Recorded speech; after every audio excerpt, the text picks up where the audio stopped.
Saïda Idrissi, vice-présidente de l'Association démocratique des femmes du Maroc, à Rabat.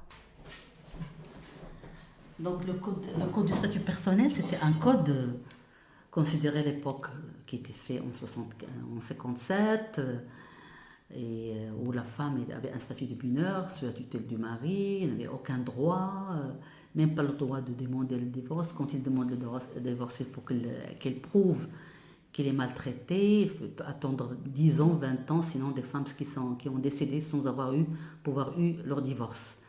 Tellement c'était un code compliqué et tout, un code qui est fait d'une façon, c'est une sorte d'esclavagisme quoi. Et c'était une bataille du mouvement féministe qui a duré 20 ans, 25 ans pour réformer un code qui était considéré comme sacré. Donc déjà, on a désacralisé un texte de loi. On l'a étant donné qu'il y avait l'ouverture de la réforme et du code de la famille, puis ce qu'il a suscité comme réaction de la part des islamistes, conservateurs, la question, la marche de Casa, la marche de Rabat, par rapport au plan d'intégration de la femme au développement auquel les islamistes se sont opposés pour dire ils veulent, les mouvements féministes veulent qu'on vive le pacte, c'est-à-dire le pacte sur le truc, l'homme qui vit avec l'homme, la femme vit avec la femme. Le pacte, voilà. Ouais. Donc c'était vraiment quelque chose qui a été instrumentalisé, etc. Et donc ce plan d'intégration n'a pas vu le jour. Et ça a été c'est ça où il y a l'arbitrage du roi qui a constitué une commission pour la réforme du code de la famille, les auditions, etc. Et le code de la famille est sorti. Nous, on a présenté un mémorandum. Il y a des choses qui ont été prises en compte, en considération dans le code, d'autres non. Il n'a pas répondu à toutes nos revendications, nos attentes en matière de droits des femmes, mais quand même, il y avait des choses qui ont changé. On a désacralisé le code, et puis quand même un code qui dit bon qui stipule, c'est-à-dire la co-responsabilité des époux dans la famille, dans l'éducation des enfants, dans la gestion de la famille. C'est vrai, l'égalité n'est pas transversale, étant donné que la femme a le droit de demander le divorce pour discorde sans donner de preuves, donc ça allège un petit peu ce côté. La question de la polygamie qui est un petit peu qui est ficelé quoi, hein. C'est-à-dire il faut l'autorisation du juge, il faut que le mari ait les moyens d'avoir une deuxième femme, etc. Il faut l'autorisation oui, l'autorisation, mais ça ne veut rien dire l'autorisation, parce qu'après dans le juge te demande oui, ton mari va se marier, tu es d'accord, tu dis non, il te fait passer par la procédure c'est-à-dire il donne l'autorisation, hein. Mais pour toi, il t'oriente vers le shikak, donc ça ne veut rien dire. Donc il n'y a pas l'abolition de la polygamie, la question de l'héritage est restée, sauf un petit changement que les petits-enfants, les filles, les petits-enfants de la maman, les petits-enfants de la fille peuvent hériter. Avant, c'était que les petits-enfants du garçon. D'accord. Ah, okay. Ouais. Quand le grand-père meurt, il n'y a que les petits-enfants de son fils qui héritent et pas les petits-enfants de sa fille. Oh, tu vois, ça, un petit peu. Ça a été changé, mais les autres choses, non. L'héritage est resté le même pour les femmes, la discrimination est toujours là. Voilà un petit peu. Donc le code de la famille, oui, c'est une avancée. Mais dans l'application, il y a des problèmes de l'accès des femmes à la justice. Et il y a la question aussi de mentalité. Vous savez, une loi, on peut la changer. Parce qu'elle est facile, bien que rien n'est facile pour les femmes marocaines. On a toujours revendiqué, toujours milité pour nos droits. Rien n'a été donné. Bon, ça c'est... Et quand on donne avec petits morceaux. Mais par rapport à ce qui est les résistances, c'est les mentalités. c'est les comportements. Et avec la montée de l'intégrisme, la montée du conservatisme, du fondamentalisme maintenant, avec cet environnement, le contexte arabe, il y a beaucoup des chaînes de télévision paraboles sur les... Ça ne favorise pas la question de l'égalité entre les hommes et les femmes. Il y a des influences partout. Et ça, quand même, ça renforce les résistances. Donc, vous voyez un petit peu, le travail maintenant est plus dur qu'avant. Et justement, le travail peut se traduire comment? Par l'éducation, par les partout. Il faut qu'au niveau des curriculums, il y ait un changement. Au niveau de... il y aura l'éducation civique, l'éducation aux droits humains, l'éducation à l'égalité, la diffusion de la culture de l'égalité via l'éducation à l'école, via les médias, via même les discours politiques. Nous, on a maintenant un gouvernement qui fait des sorties politiques aberrantes par rapport au mariage des mineurs, par rapport à la polygamie, par rapport à beaucoup de choses. Ce qui fait, il y a tout un travail de fond qu'il faut faire.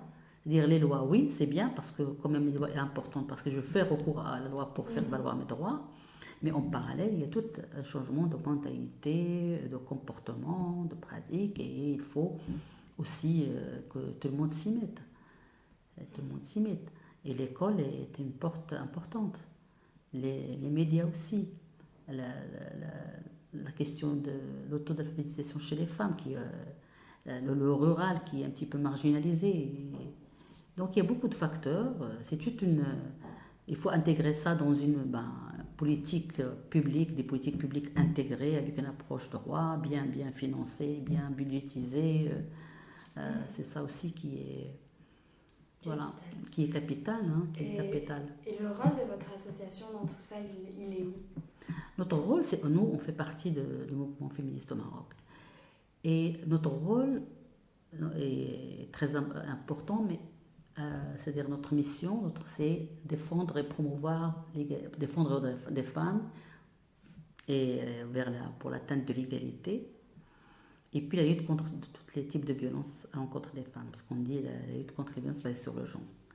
Sur ça, donc on est une association de plaidoyer.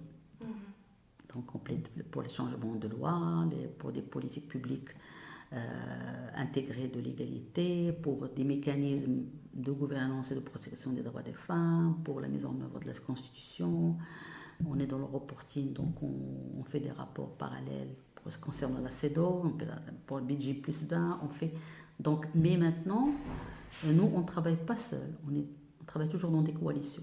Pour la lutte contre les violences à l'égard des femmes, on est dans une coalition ANARUS, qui est un réseau de 44 centres d'écoute pour les femmes victimes de violences.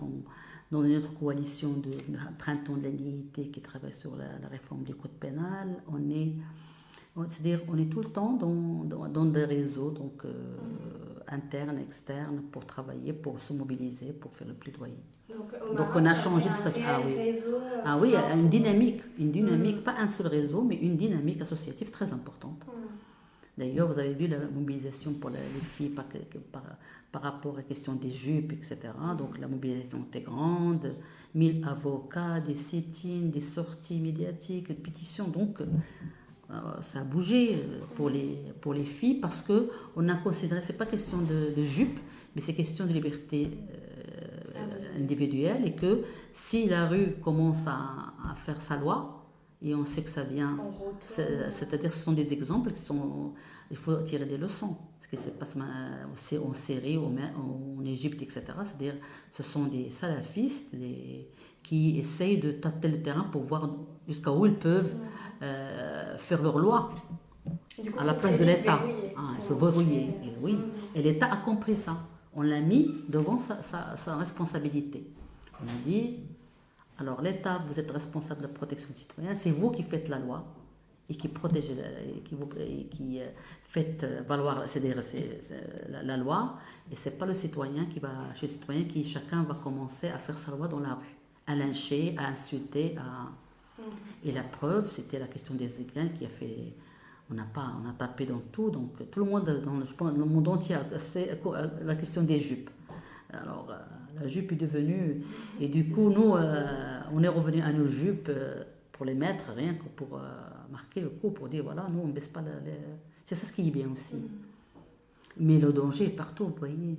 Même en France. En tout cas, ça se sent au Maroc, il y a une vraie coalition, et comme vous disiez, une dynamique. Une dynamique. Beaucoup de coalitions, mais la mobilisation, il y a une dynamique. C'est-à-dire quand on appelle à quelque chose, c'est-à-dire on est là, on a mobilisé 1000 avocats et avocates pour défendre d'une façon volontaire. C'est pas, et se déplacer à Agadir et faire les sit-ins à Rabat, devant le Parlement, les pétitions, tout le monde y est, tout le monde. Bien sûr, on a eu aussi des insultes dans les journaux, ou bien dans les trucs, pourquoi on est contre la pudeur, on est contre ça. C'est pas question de pudeur ni rien du tout. Le gouvernement doit s'intéresser aux problèmes socio-économiques et politiques et pas dans les jupes et les shorts. Ça, c'est dévier l'intention des gens pour parler de n'importe quoi. Qu'est-ce que ça me fait me foutre que tu t'habilles en jupe ou en short? C'est pas un espace public, c'est un espace pour toi et moi. Ce qui est le code pénal dans le monde entier, c'est on pénalise quand on est nu, qu'on sort nu. Et même ça, c'est vraiment être nu, c'est ça, on est né nu. Après tout, c'est vrai. Oui, voilà, on a inventé dans certains continents, on a inventé les habits, dans d'autres, les personnes sont à l'aise, une feuille, et puis alors tu vas leur dire code pénal, vous êtes dans la pudeur. Ne regarde même pas, tu n'as pas le droit de me regarder. Si je suis nue, je ne suis pas nue.